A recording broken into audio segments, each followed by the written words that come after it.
When I try to kick him, I just put halfway, he fit in my face. He fit in my face. And they stop there, I pose. They ask me, how is it? When I tried to kick him, I only got halfway, and before I knew it, his foot was in my face. They stopped right there by the post and asked me, how does that feel at 72? That was just one of the many memories martial arts legend Sammo Hung shared as he opened up about his relationship with the iconic Bruce Lee. Known around the world for his electrifying presence and groundbreaking influence on martial arts cinema, Bruce Lee remains a towering figure in film history. Now, for the first time, Sammo Hung offers rare personal insights into their dynamic. But before diving into those revelations, it's worth exploring the remarkable journey that shaped Hung into a giant of the genre in his own right. Born on January 7, 1952, in Hong Kong, Sammo Hung was raised in a family already embedded in the film industry. His father, Chin Chingan, was an actor from Shanghai, and his mother worked behind the scenes as a wardrobe artist.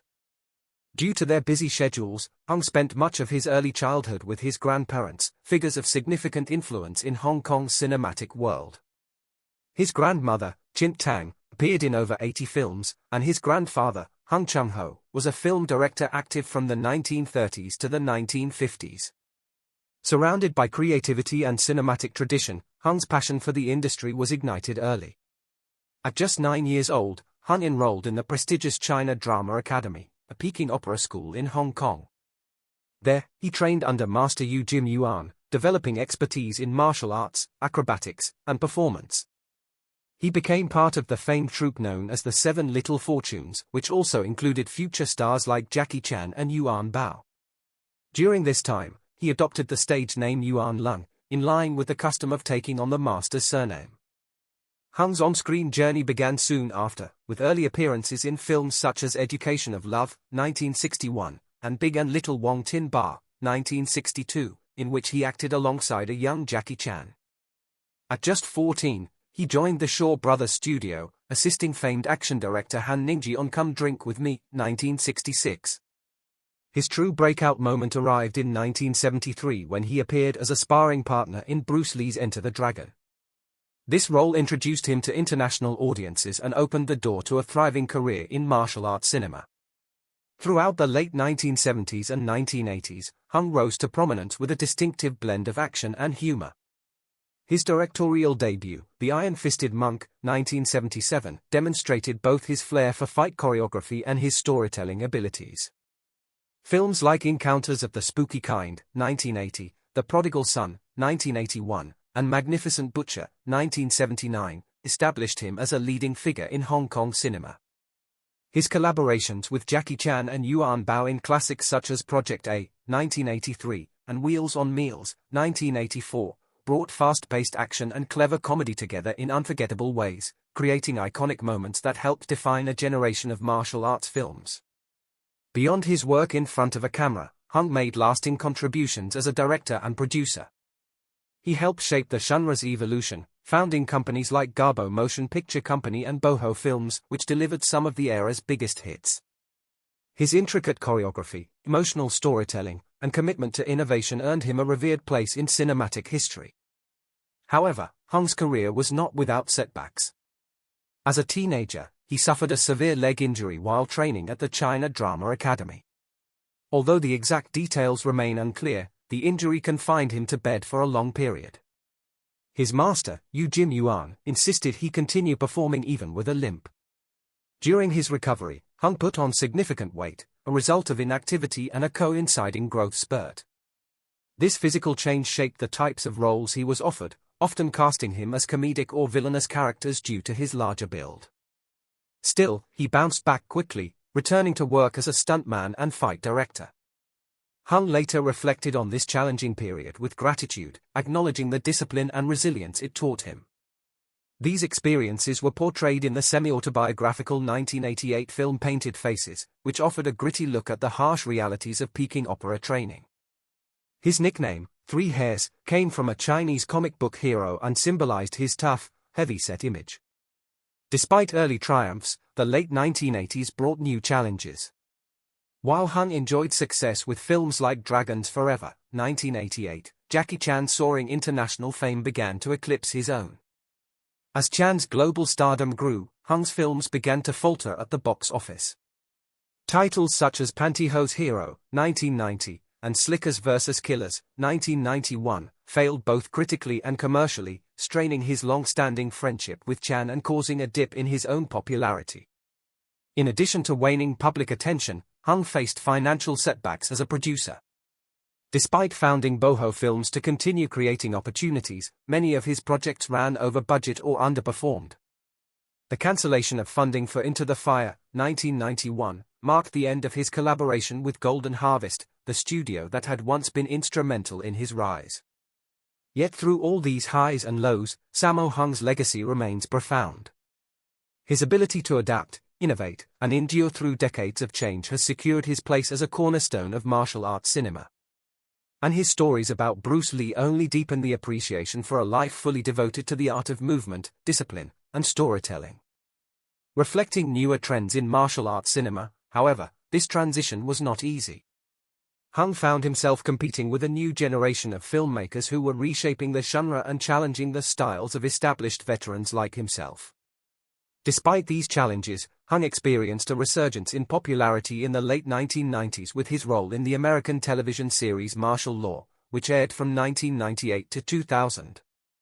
The show introduced Hung to a Western audience and brought him international recognition. Yet despite the exposure, Hung ultimately left the show, citing dissatisfaction with the direction of the writing. In the years that followed, he found renewed success in both acting and directing. That same year, he also starred in action choreographer and later in God of War 2017, and it's proving that his charisma and mastery of martial arts storytelling remained intact. In 2016, he returned to directing with The Bodyguard to cinema his first widely recognized. He was honored with the Lifetime Achievement Award at the New York Asian Film Festival in 2010, among other accolades. His legacy extends beyond his own screen work. He has mentored and trained hundreds of young actors and stunt performers who have gone on to redefine martial arts cinema for new generations. Yet amid these professional revivals, Hung's personal life was not without turmoil. His first marriage to Korean actress Jo Yoon, also spelled Jo Yeo, began in 1973. Together, they had 4 children, 3 sons, Timmy, Jimmy, and Sammy, and a daughter, Stephanie. After 21 years, the couple divorced in 1994, during a particularly trying phase of Hung's career as the Hong Kong film industry faced economic downturns. The stress of a fading film market and professional uncertainty likely contributed to the breakdown of the marriage. Following his divorce, Hung entered a relationship with Joyce Godenzi, a former Miss Hong Kong and actress. Their partnership began professionally during the filming of Eastern Condors, 1987, in which Godenzi played a Vietnamese guerrilla fighter despite having no formal martial arts training. As they continued working together, a personal bond developed and they married in 1995. Their relationship, though strong, has not been without challenges. Godenzi's career shift from modeling to acting under Hung's direction placed her in the spotlight, complicating both her personal and professional life. Still, the couple has maintained their relationship for decades, offering each other enduring support. Hung has often spoken candidly about the difficulty of balancing career and family. Long hours on set and time spent away from home strained his relationships with his children. He has expressed regret in interviews for not being more present during their formative years. As his children grew older, some followed his path into the entertainment world, creating new dynamics to navigate. His son Sammo Hung, in particular, has pursued a career in acting and martial arts, continuing the family legacy but also introducing a layer of professional complexity to their father-son relationship. Health issues have also shaped Hung's later years. In 2010, he underwent emergency heart surgery, a procedure prompted by complications related to obesity and an unhealthy lifestyle. The scare forced him to re-evaluate his approach to life, health, and family, leading to a renewed focus on well-being and personal priorities. Bruce Lee, born Lee Junfan on November 27, 1940, in San Francisco, California, is remembered today as one of the most influential martial artists and cultural icons of the 20th century. His father, Lee Hoi-cheon, was a respected Cantonese opera performer, and his mother, Grace Ho, was of Eurasian descent.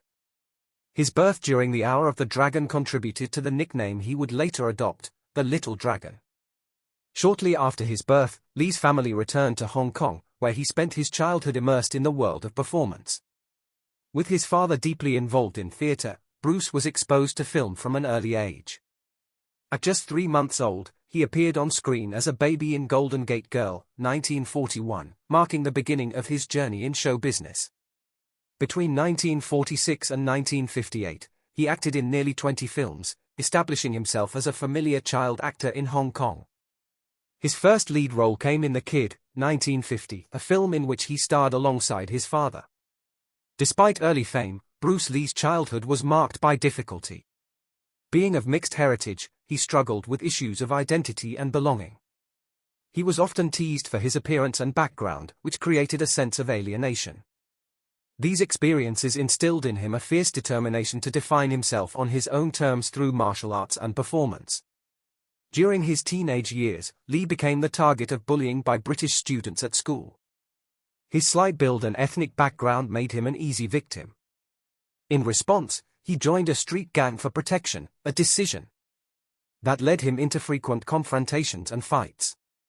These street fights marked a critical turning point in Lee's life.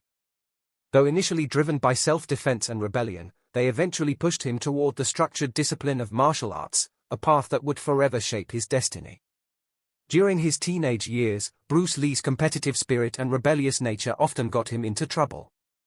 Confrontations with rival gangs became increasingly frequent, and these altercations sometimes escalated into serious fights. One particularly notable incident occurred in 1958 when Lee accepted a challenge from a rival martial arts school. The fight took place on a rooftop and ended with police intervention after the opponent's parents filed a complaint. Lee's mother was forced to take responsibility for his actions at the police station, highlighting how his street reputation had started to concern his family. Lee's defiance extended beyond the streets and into the classroom. He bounced between schools such as La Salle College and St. Francis Xavier's College, but academic success proved elusive. Teachers often described him as lazy, stubborn, and disruptive, traits that led to frequent clashes with authority figures and multiple expulsions from prestigious institutions. Despite these disciplinary problems, Bruce found a stabilizing force in martial arts.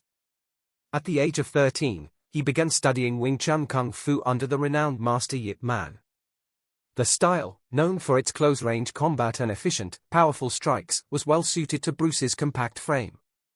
Training with Yip Man marked a transformative period in Lee's life. Some students at Yip Man's master's guidance to train Bruce developed not only lightning-fast reflexes and combat techniques, rather than give up, also a sense of private lessons from Yip Man and senior students. These qualities would come to define his approach to both abilities despite social barriers. His growing skill and confidence led him to enter local martial arts competitions.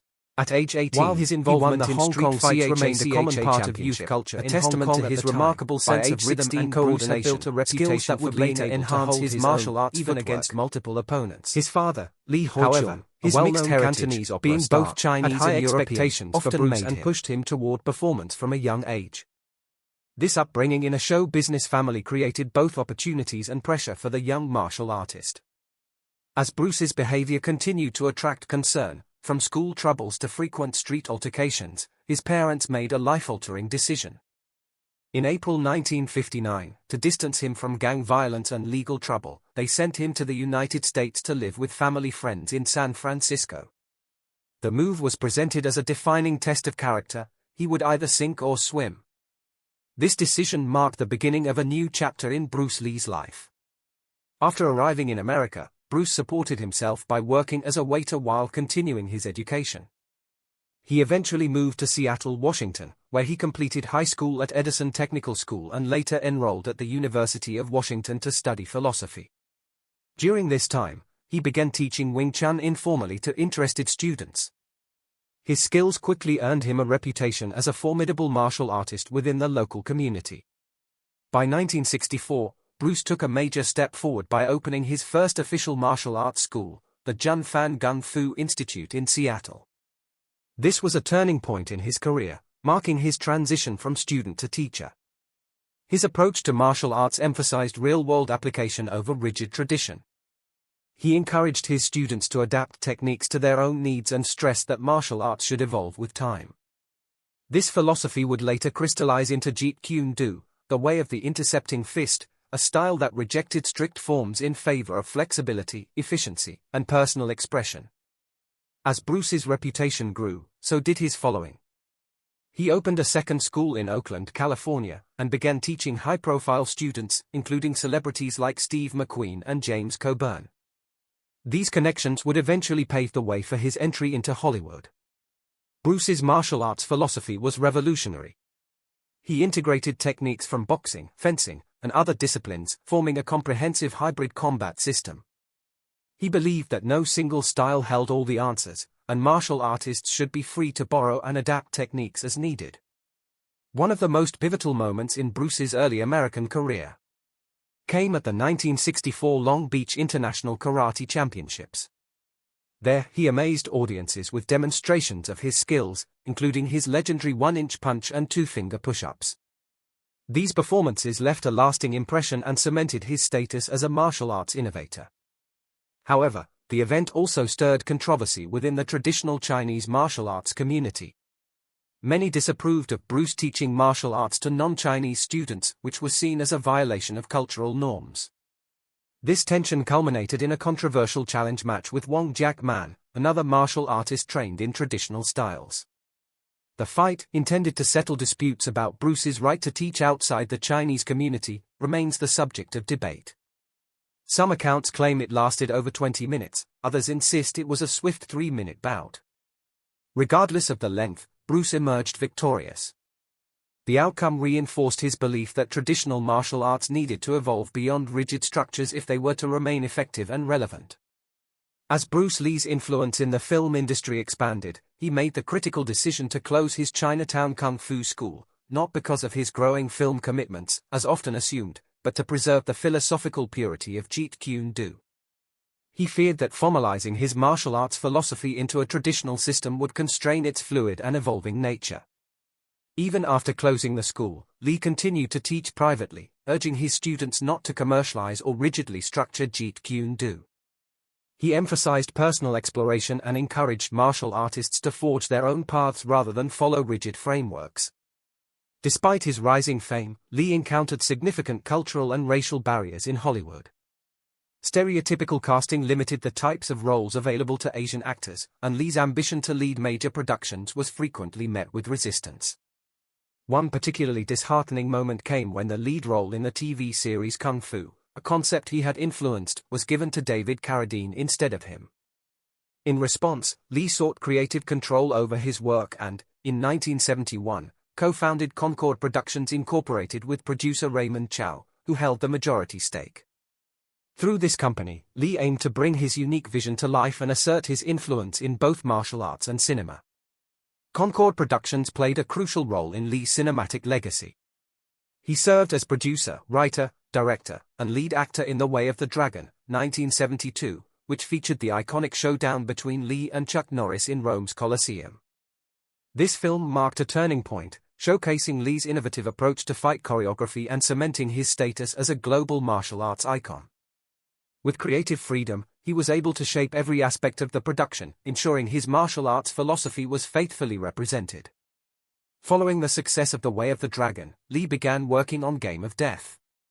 However, production was interrupted when he was offered the lead in Enter the Dragon, a landmark co-production between speculation about the toll his intense training Enter the Dragon became a global sensation and firmly established Lee's legacy as a cinematic operations breaking cultural barriers and elevating martial arts films to international prominence. Originally envisioned as a philosophical showcase cut short on July 20th, the film followed a narrative in which Lee's character ascended an allergic reaction facing a different martial arts opponent on each level. He was just 32 years old. These sequences were designed to demonstrate the cause of death and principles of Lee's believed to have been triggered by the reaction, practicality, and Lee's untimely passing. After Lee's death, there was strong demand to complete Game of Death. While some original fight scenes, including those with Kareem Abdul-Jabbar and Dan Inosanto, had been filmed, much of the movie remained unfinished. To complete the film, producers stitched together archival footage, used lookalikes, stunt doubles, and added voiceovers. When the film was finally released in 1978, 5 years after Lee's death, it received mixed reviews. However, the final act, which retained much of Lee's original vision, became iconic and reinforced his status as a martial arts legend. Share your thoughts down in comments and do subscribe our channel.